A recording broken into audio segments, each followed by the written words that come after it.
G'day cocktail lovers, I hope you've been keeping well. I hope things are... normal's just not a word we use anymore, is it? Everything's strange. It's either a bit strange or very strange. And time has ceased to have any meaning.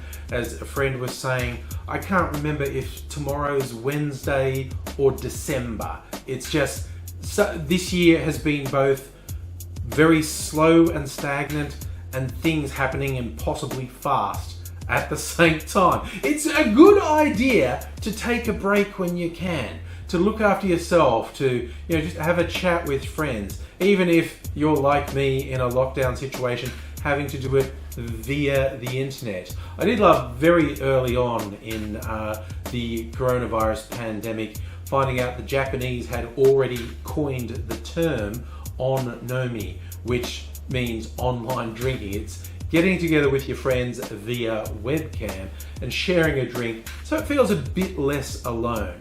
And for whatever reason, started this channel during the bloody global pandemic.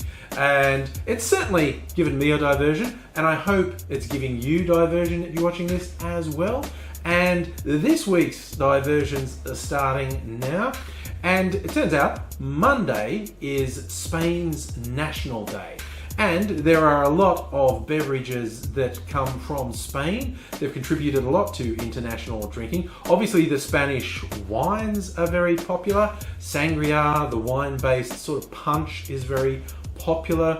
Sherry comes from Spain. There's something that I actually only discovered relatively recently in the last year, that back in 2003, Spain got protection for the name sherry. Much like champagne is protected. You can only call champagne champagne if it's from the Champagne region of France. You can only call a wine drink sherry if it comes from particular regions of Spain. And prior to that, sherry was marketed all around the world. There was quite a sherry market in Australia. The bottom fell out of that when they were told you cannot legally call your product sherry anymore, even though you've been selling it for decades under the name sherry. Australian makers now market their equivalent drink as a pera, and basically they lost over 90% of their market just from confusion. People's going like, what happened to my sherry? But I'm not holding that against the people of Spain specifically, but sherry was the first thing that came into my head. So, oh, can I make a Spanish drink? I didn't want to make sangria. I thought that was a bit obvious.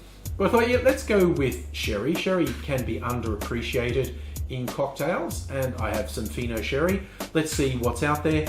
And I was going, okay, I also have some Spanish absinthe. Maybe I can find something absinthe. But as I searched, I got reminded I had another Spanish product in my drinks cart, Liquor 43, which is like a spiced vanilla liquor made in Spain.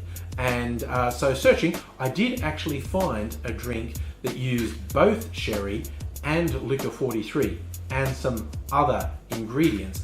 And it sounds interesting. I'm going to make it with you now. It's called a Cathy Olay, and it's built in the glass. It's a real easy one. Build it in the glass, not even a stirrer or shaker. So let's go now with a Cathy Olay. First up in this cocktail is some gin. Now there are probably Spanish gins. Everyone makes gin. I don't have any Spanish gins. I've been buying Australian gins during the old coronavirus lockdown shenanigans, supporting local business. Remember kids, if you're buying local, you're not an alcoholic, you're supporting local business. And I recently bought a sample pack from a local distillery called the Tiny Bear Distillery there in the suburbs of Melbourne, where I live.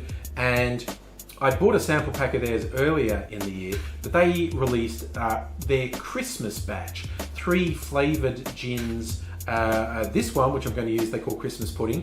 One they just call Australian Summer, and another one is their Ginger gin. I have taste tested them all. The Australian Summer one is the driest of the 3. It's got a little bit of citrus, a little bit of the usual sort of botanicals in it. Also has Australian wattle seed in it.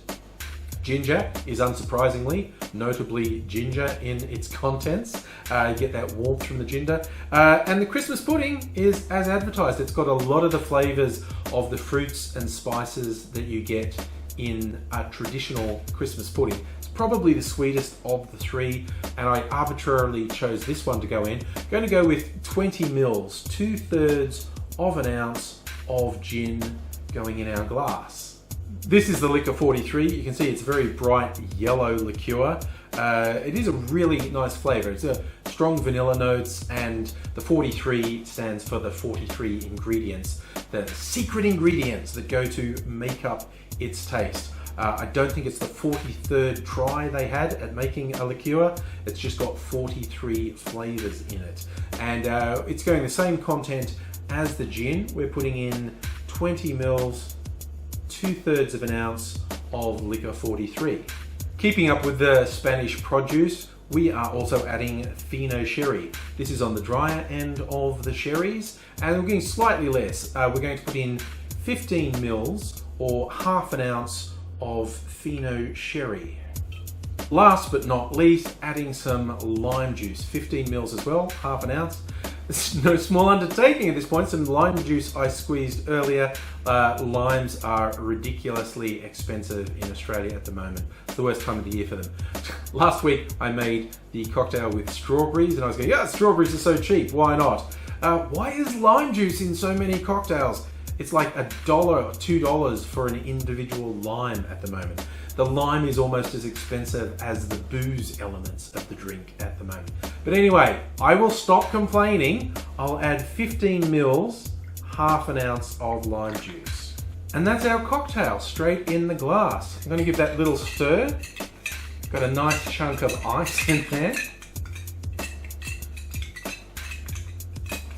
Just give it about 20 revolutions, 30 revolutions. Make sure it's chilled. Do a little bit of dilution, but not too much.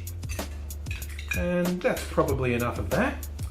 So this is an Ole Cathy, a little nod to Spain on their national day. There's about 50% Spanish ingredients in this. I'm sure you could probably find Spanish gin as well, but I was going with what I had on hand. I was actually slightly surprised how many Spanish products I had on hand. But let's give it a taste. Oh, I'm going to do the aroma first. Because you've got botanicals and fruit and spices in the gin, and you've got herbs and flavors in the Liquor 43. It's got a really pleasant light aroma, actually. Seems very fresh. Let's give it a taste and see what's going on with it.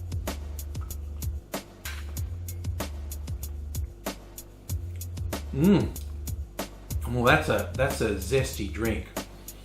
There's a little bit of dryness from the sherry.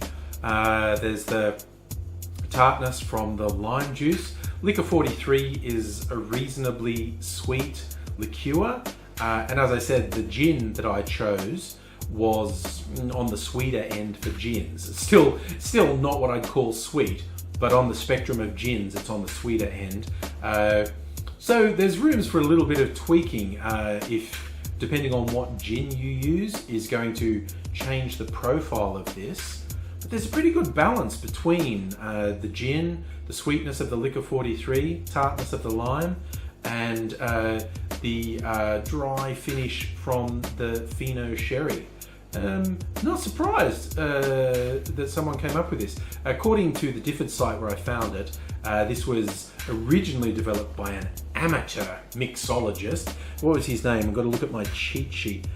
His amateur mixologist John Freeman invented this in 2018. So it's a new drink, and it was slightly modified on the Difford site. So it's not a modern classic yet, but it's a nicely balanced drink, and I think if you have the wherewithal to get these ingredients, you might enjoy this one. It's quite a light, pleasant drink.